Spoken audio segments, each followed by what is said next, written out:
Welcome everyone. This is Mohan Bhagavan. This video we are going to see what is Flexbox. In Flexbox we have the attribute or property called the Flexbox direction. So how it works? These are the two things we are going to see in this video. First of all, we will come to know why do we need the Flexbox. In previous video we have seen a property called a display to position our elements. It can be a block element or it can be an inline element. We have seen how can we convert by using the property called a display. Or even we can use the different positioning system by using the, let's say, the width, the border or the margin or padding. By using the different properties, we can position our element in the web page in a desired way. However, this flexbox will reduce our task maximum, which means that the flexbox stands for flexible box. That means that whatever you are putting inside the box, that will be adjust it will itself a flexible way. For example, you can consider if you put the div tag, and if you put some content inside the div tag, it will be a block element. So in that case, what will happen is like every element will be taking the block one by one, as we discussed in the previous video. But if you make the display as the flex box, then what happens is like all the content will be taking the minimum space required for that, and it will adjust itself in a flexible way. So that's the reason it is called as a flex box. So more on theory we have seen. Now we will understand in a practical way. Let's go into the VS Code and understand our basic HTML.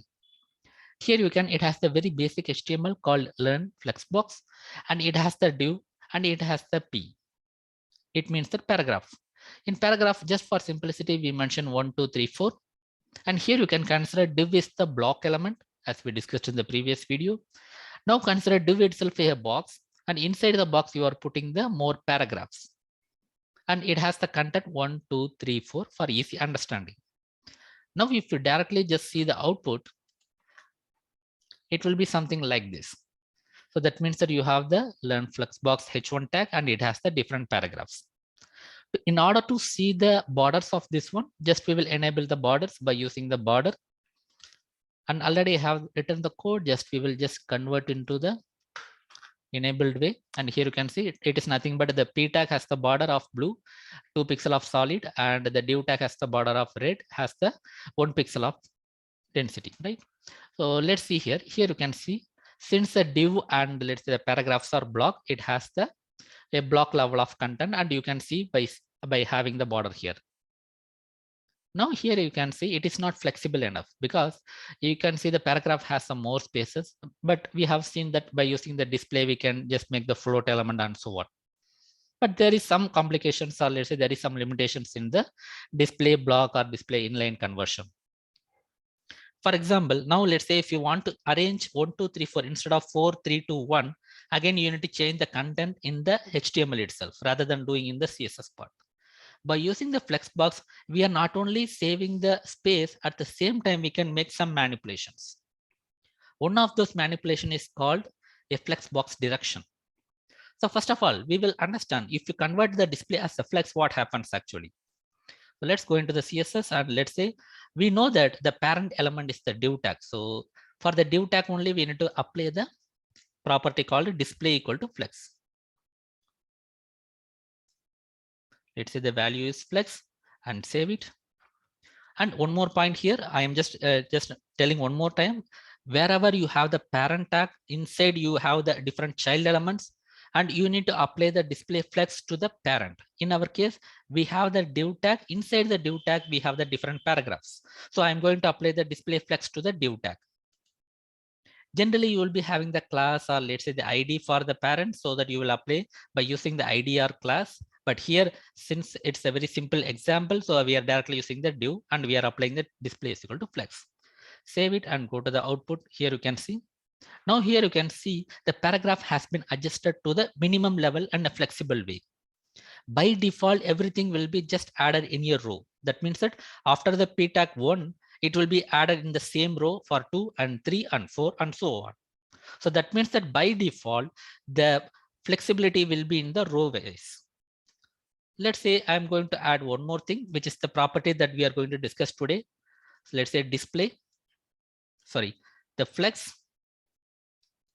direction. So this is one of the parameters that we are going to discuss today. And here we are going to make row. and save it. Here you will not change anything because by default the value for the flex direction will be the row.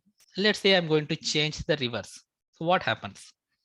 Let's say when you change the row reverse, that means that as the name suggests, the entire row will be reversed. And here you can see the values has been changed to 4, 3, 2, and 1, which means that now the row has been reversed. The similar fashion, we have the other different values like column. And if you change the flex direction to the column, the entire elements will be changed into the column wise. Save it, and here you can see it has been changed to column wise. Let's say I'm just changing to column reverse.